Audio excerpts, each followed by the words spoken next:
Math Blast 21. I can divide a 4-digit by 1-digit number. Solve using any method. 4,251 divided by 3. I'm going to use the box method to solve in this case. I'm going to start with 4,251 in the box, and I'm dividing by 3.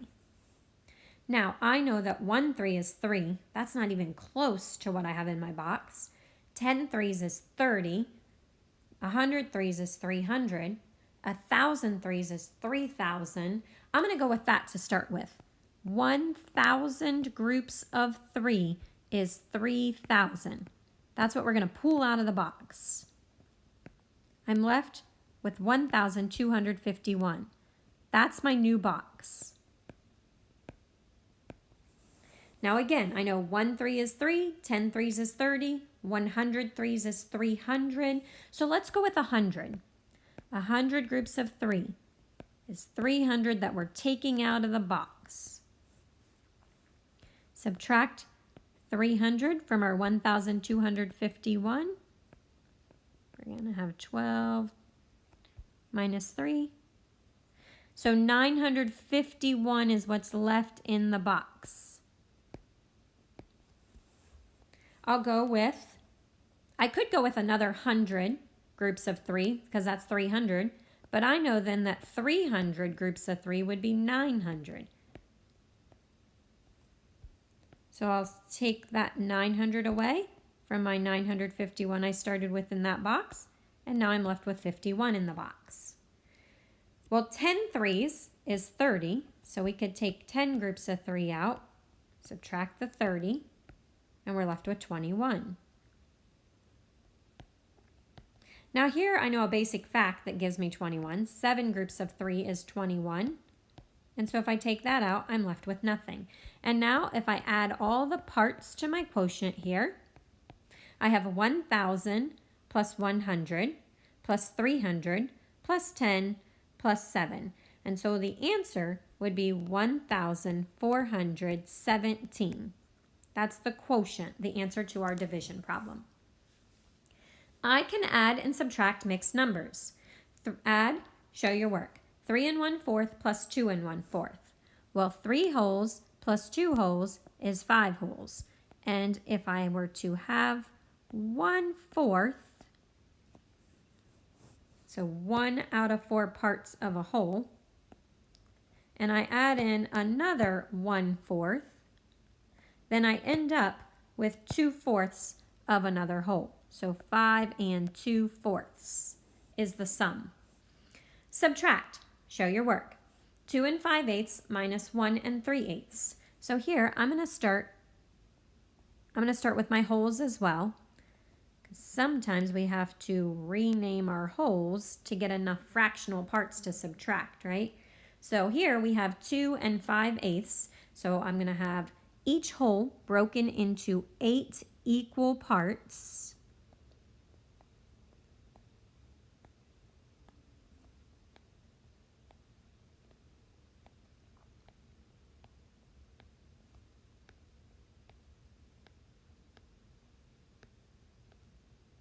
Okay, and we're going to start with the whole.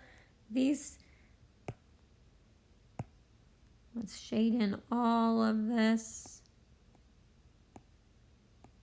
There you can see my 8 parts in the first hole, my 8 parts in the second hole,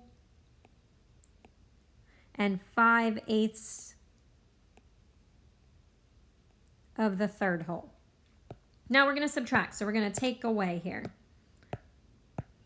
I'm going to take away 1 whole and 3/8. So we'll take away 1, 2, 3 of those 8ths. And so now I'm left with 1 whole and 2/8 of another whole.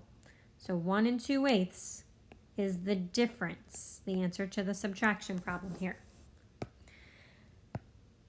I can express a fraction with denominator 10 as a fraction with denominator 100 and add like units.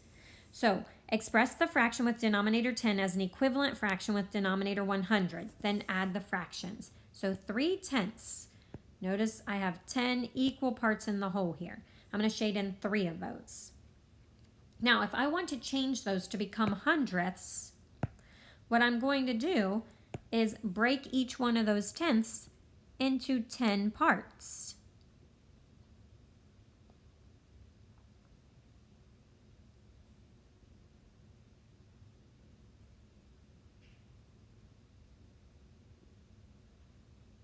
So notice I have now 1, 2, 3, 4, 5 above that halfway line and 5 below the halfway line. So 1, 2, 3, 4, 5, 6, 7, 8, 9, 10. Each tenth was broken into 10 parts, now making my whole grid hundredths instead of tenths. So 3 tenths would be the same thing as 30 hundredths. And 30 hundredths plus 15 hundredths, I'm going to go ahead and add in 15 hundredths here. I'm going to show that with a different color. There's 10 and then 5. And so now I have a total of 45 hundredths. We're going to get rid of the 3 tenths here. We renamed that as 30 hundredths plus 15 hundredths is equal to 45 hundredths. On the back side, I can solve problems involving measurement. The potatoes Beth bought weighed 3 kilograms, 420 grams. Her onions weighed 1,050 grams less than the potatoes. How much did the potatoes and onions weigh together? Well, I want to start with Beth's potatoes. She had 3 kilograms, 420 grams. And I'm going to draw a tape diagram to represent that. Now her onions, we're going to call this, I'll put a P here. This is for her potatoes.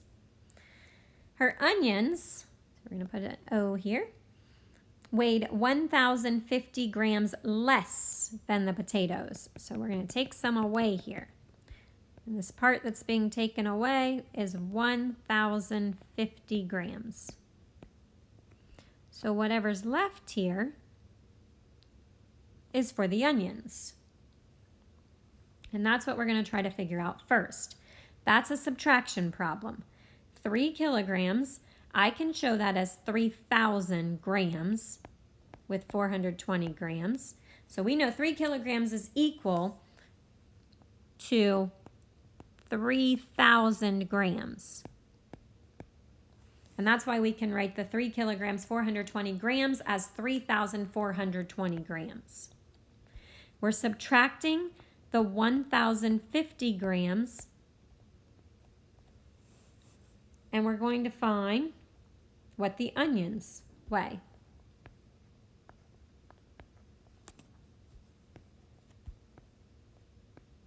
So the onions have a weight of 2,370 grams. Now we haven't answered the question yet because the question says how much did the potatoes and onions weigh together? So now we want to put the potatoes and the onions together. And we're going to do that work here.